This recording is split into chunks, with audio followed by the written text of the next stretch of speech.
A few years ago, I made a video called Why I Don't Use a Bladder, and it ended up being one of the more debated gear videos I've made. Some people completely agreed, while others thought I was a little crazy. Now, since then, I've raced everything from the Badwater 135 to the Cocodona 250, and while a few things have changed, my overall opinion really hasn't. I still almost never use a bladder. Not because bladders are bad. In fact, there are definitely a few situations where I think they're absolutely the right tool for the job, but for most trail runs and races, I just think that there's a better alternative that gives you many of the same benefits without all of the drawbacks. So in this updated version, I want to clarify a few things and address some of the questions that came up after the original video.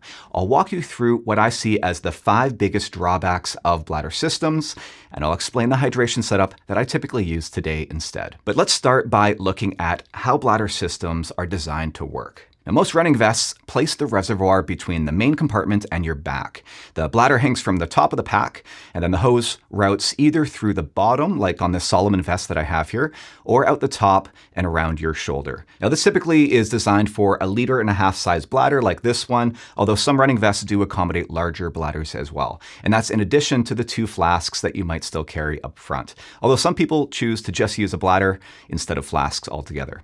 Now, this is a system that's been around for decades, and clearly it works, because if it doesn't, then virtually every vest manufacturer wouldn't still support it.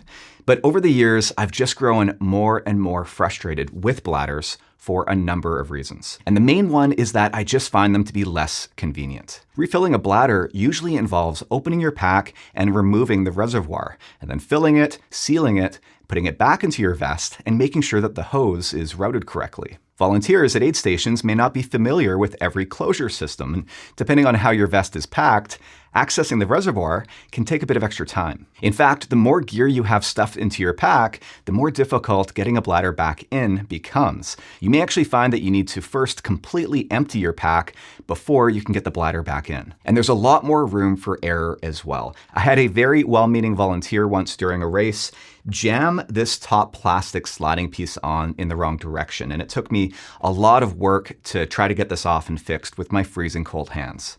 Now, by contrast, refilling a flask is easy.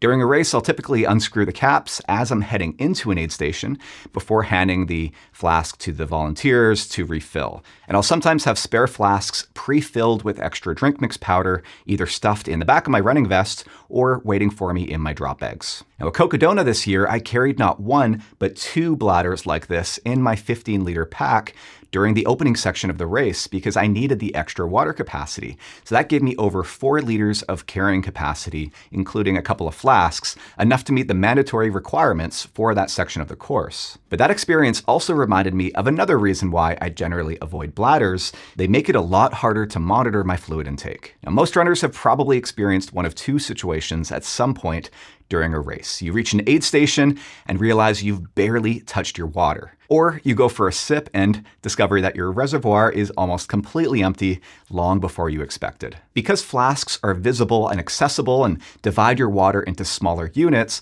I always know exactly how much fluid I have left and roughly how much I've consumed. If I'm trying to drink, say, 1 flask per hour, it's easy to track, like it is when I'm trying to ration water between water sources. Now, there's also the question of redundancy, because bladders present a single major point of failure. Now, failures with modern hydration gear admittedly are fairly uncommon, but if a bladder does develop a leak or the hose connection comes loose, or maybe you lose the bite valve at the top, well, then you've potentially lost most of your water capacity all at once. Whereas when you're using multiple flasks, that risk is spread out. So even if one develops a problem, then you're usually left with 1 or more flasks that work just fine. And it's easy to keep spare ones in a drop bag just in case, or even to carry a spare one in the back of your vest. Now, another disadvantage is that bladders are simply less flexible.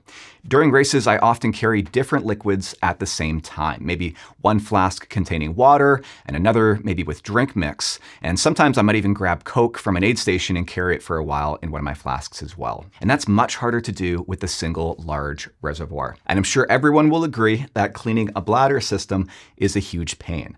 Soft flasks are quick to rinse out and to dry, whereas the reservoir and the hose and the bite valve all need to be cleaned separately and regularly, especially if you're using drink mixes, because those will definitely lead to bacterial growth. Now, when people hear me say that I don't usually use a bladder, they often ask what I do when I need to carry more than a liter of water, so more than those 2 flasks up front. And the answer is simple.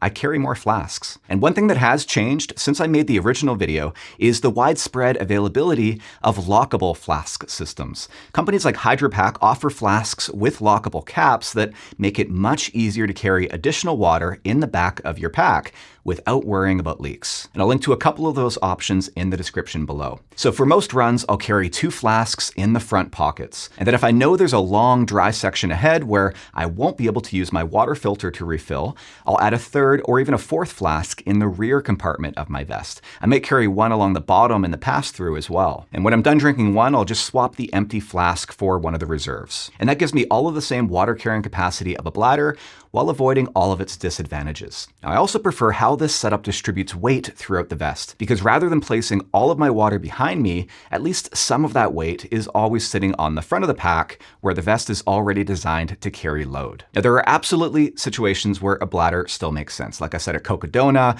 or even during my recent race at the Mammoth 200. For very long dry stretches between water sources, I might carry a bladder in the back, along with 2 flasks up front, and possibly even a 3rd flask in that bottom pass-through. Those are the situations where I've continued to use a bladder. But for the majority of my training runs and most races, in all but the most remote and harshest conditions, I still find that a completely flask-based system just works better for me. Again, not because bladders are necessarily bad, but because after all of these years of experimenting with both, I've just found that flasks solve the same problem while avoiding many of the trade-offs. You can let me know in the comments below what your experience has been with bladders and flasks, good or bad.